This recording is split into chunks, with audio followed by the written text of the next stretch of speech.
Get off my lawn.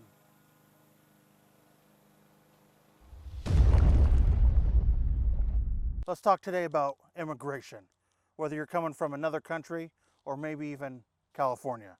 Full disclosure, I live in the great state of Idaho, not Iowa. Not to say that Iowa's not bad, but a lot of you individuals, you people, as I guess you could say, get us confused.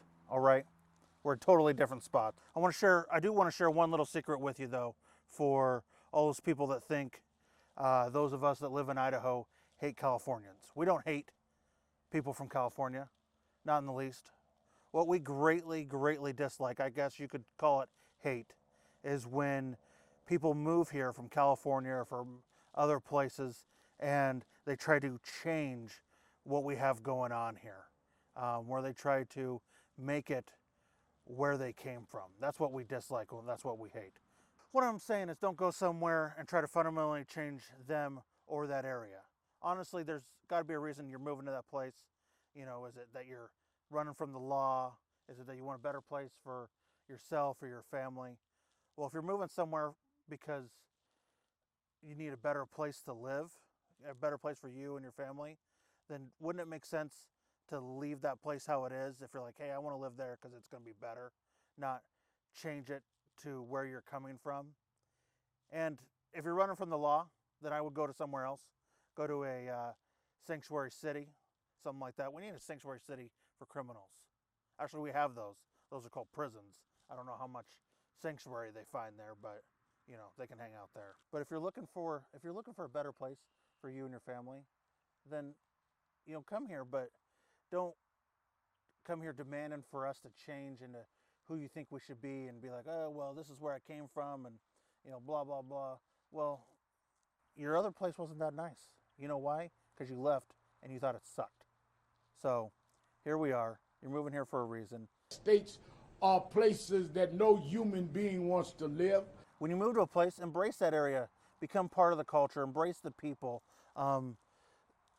Mesh in with them. Don't be like, hey, I'm here now. I demand that you do what I want. As a country, we like and enjoy diversity. But what we don't enjoy is when people force us to change to who they think we should be, and they push that down our throats. That's not what we want. If you want to live in our area, live in our country, live in our individual state, then embrace who those people are. We have 50 amazing states across this country. Find a place that suits you, suits your family, suits who you are. We have Republican, we have Democrat, we have liberal, we have conservative, we have all sorts of states that are melting pot of all of that. Find a place, find a neighborhood with the people that you like to be around, with the the politics and with everything that you like to be.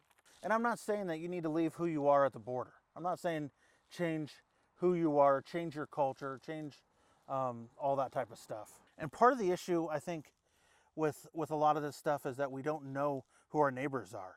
Like, do you know who most of your neighbors are? Like, a lot of my neighbors, I have no clue who they are. I mean, I'm just as guilty, I guess. But I think a part of that has to deal with, you know, where has the front porch gone? How many of you guys have front porches? I think a lot of us don't have front porches anymore. We all, you know, hang out in the backyard with our nice tall wood fences, and we, you know, maybe occasionally talk to our neighbors or yell at our neighbors or something like that. But, you know, it reminds me of like neighborhood barbecues and things like that you would see. It's like, really, do we have those anymore? And is that part of what the problem is that we have today? Now, men, embrace those people around you. Be proud of who you are. Never stop being better. Be strong. Be courageous. And hold the door for the person behind you. Till next time.